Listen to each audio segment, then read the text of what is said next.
A woman in rural England, a newspaper on her doorstep, a headline that will change everything. The date? February 3, 1950. The headline, German atomic scientist arrested. She reads it once. She reads it twice. Her hands go cold. This housewife's name, Ursula Kuczynski, means nothing to MI5. But the Soviets know her by another name. Agent Sonya. And she just realized her most important asset has been exposed. What happens next is one of the most remarkable escapes in intelligence history, and we'll break it down here for historical understanding. These are documented events from declassified archives, analyzed for educational purposes. Now, here's where the story takes an unexpected turn. She didn't panic. She made tea. Then she made a list, as the historical records document, destroy the radio transmitter in the cellar, burn the codes hidden in the laundry, get the children ready for school, tell her husband they're leaving, and disappear before MI5 arrives at her door. The British had no idea they were hunting a mother of three who had just handed Stalin the blueprints for the atomic bomb while folding laundry. The Venona Codebreakers had finally cracked the Soviet intelligence transmissions. They knew there was a handler in England. They knew she was somewhere in the Cotswolds. By the time they got her address, her cottage was empty. The children's toys were gone. The radio was silent. Records indicate MI5 acknowledged she had, in effect, eluded our surveillance. How does a woman with 3 kids under 6 just evaporate into the Eastern Bloc? The answer begins 8 years earlier. With a secret so significant, the British still haven't fully declassified it. Rewind to 1942. The British are building an atomic bomb. The project is codenamed Tube Alloys, and Klaus Fuchs, their star physicist, is handing the Soviets every page of the blueprint. But Fuchs didn't work alone. He had a handler, as documented in declassified MI5 files. A German Jewish communist who had fled the National Socialist government. A colonel in Soviet military intelligence. And a mother of 3 who lived in a village with few modern conveniences and a locked cellar that held the most sensitive secret in Europe. Her name was Ursula Kuczynski. The GRU called her Agent Sonya. MI5 called her a housewife. They never connected the two. Because here's the thing about historical tradecraft. As archivists and intelligence historians have noted, if you look like everyone else, no one looks at you. She ran agents across Europe, China, Poland, Switzerland. She'd evaded the Gestapo, the Chinese secret police, and Swiss intelligence. By day, she did what any English housewife did. Mourning, wash clothes, prepare meals, tend the garden. Night, when the children were asleep, she'd descend into the cellar and transmit secrets to Moscow. A documented historical operation, not a recommendation. The records are clear about her methods, which we examine here for historical context only. She even went to church. An atheist and a committed Marxist, the family seldom missed Sunday services at St. Andrew's. The bell ringers frequently came to tea. They praised her scones. They had no idea she was rewriting history while they ate. Then came the moment that changed everything. and nearly ended her career. The war is over. Ursula is deep in her operation when her Soviet embassy contact, the man she's supposed to meet in London, never shows up, according to declassified intelligence records. She cycles to a dead drop site, a hollow root beneath a row of trees near Great Rollright. Nothing. She checks again. Still nothing. She's running out of money. She's worried her entire network is compromised. Soviet intelligence has gone silent. Her children are hungry, her transmitter is humming, and she has no idea if MI5 is already watching her house. But here's the part even the CIA didn't see coming. There was no search operation. No compromise, no operative turned against her. According to Ben McIntyre's historical account, her spy masters had simply gotten the wrong tree. I'd stashed the money in a different hollow root. When she didn't pick it up, Moscow assumed MI5 was watching her. A series of errors nearly ended her career. But the real threat wasn't in Moscow. It was about to knock on her front door, wearing a trilby hat and carrying all the wrong questions. September 13, 1947.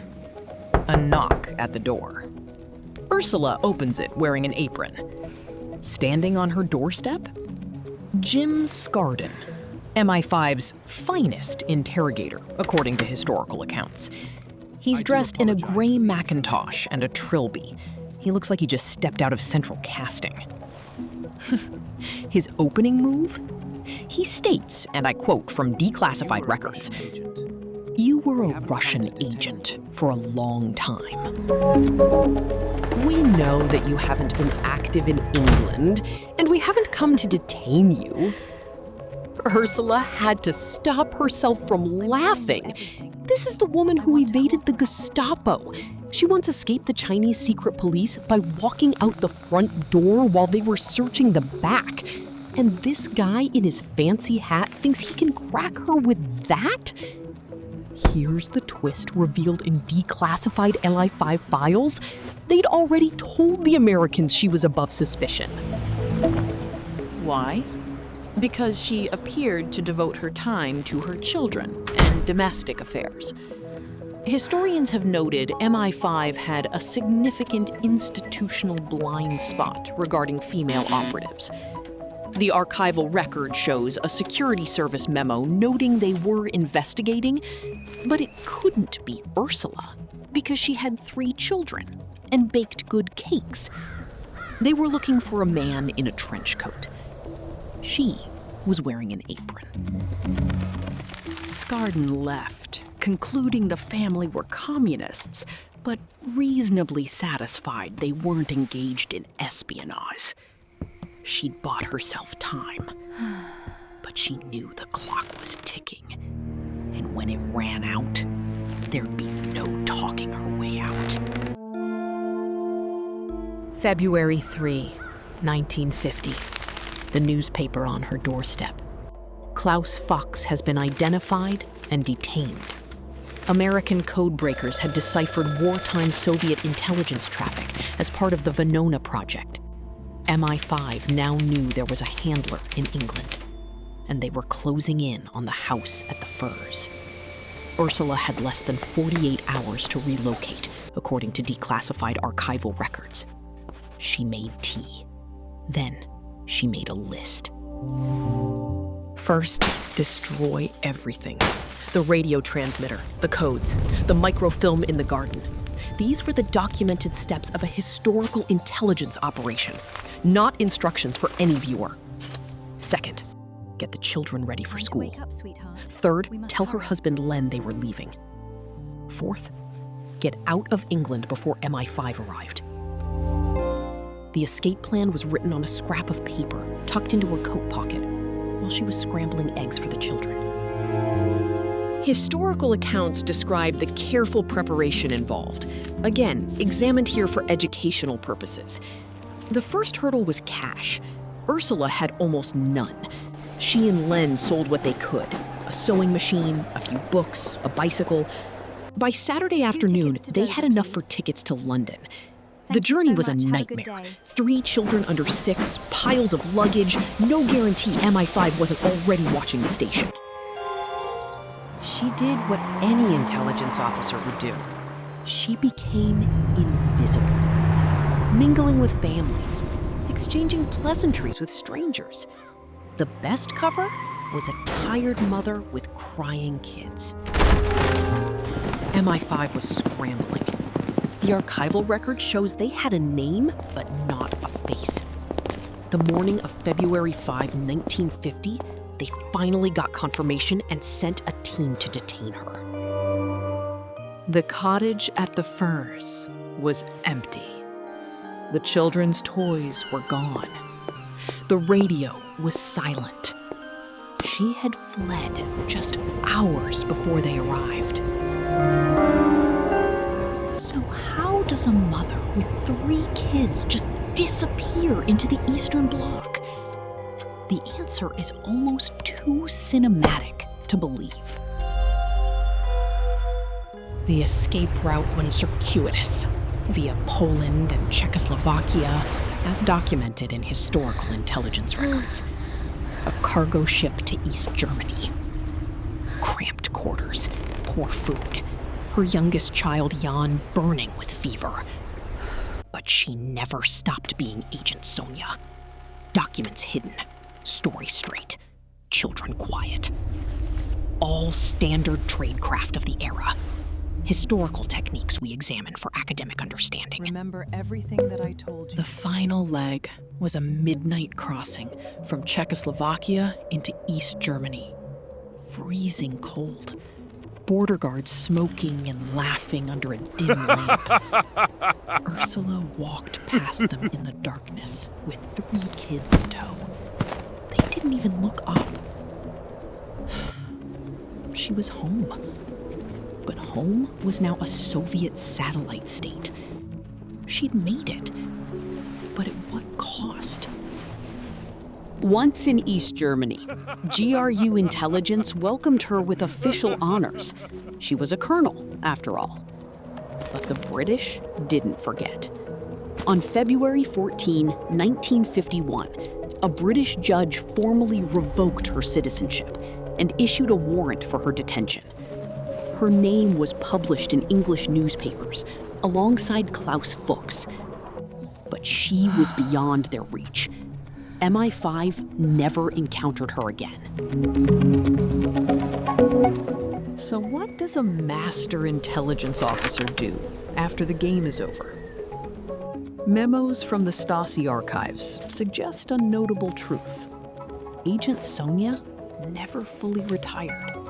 She continued to assist the secret police until the 1970s. She mentored younger agents, teaching them the tradecraft she had perfected over decades, all documented for historical research. But her own children never fully knew. Her son, Peter, once asked her directly, "What did you really do during the war, Mother?" She looked at him and said, I was a secretary. That was the lie she chose to keep. Not for the Soviets, but for her children. Sometimes the deepest cover is the one you keep from the people you love most. Her daughter Nina struggled with this for decades. She told McIntyre, "She was my mother first, and an intelligence officer second. She was my mother first. But I'll never know if I knew her at all." Never know if I knew her at all. The British government never formally pardoned her. She died on July 7, 2000. Still technically wanted by MI5. Still an enigma. She outlived the regime she'd served, outran the intelligence agency that hunted her, and remained silent until the end. She outlived the regime she served, The archival record tells us what she did. And They cannot tell us what she felt. And maybe that's the real secret Agent Sonya kept. Not the atomic blueprints, not the codes, but the simple truth of who she really was.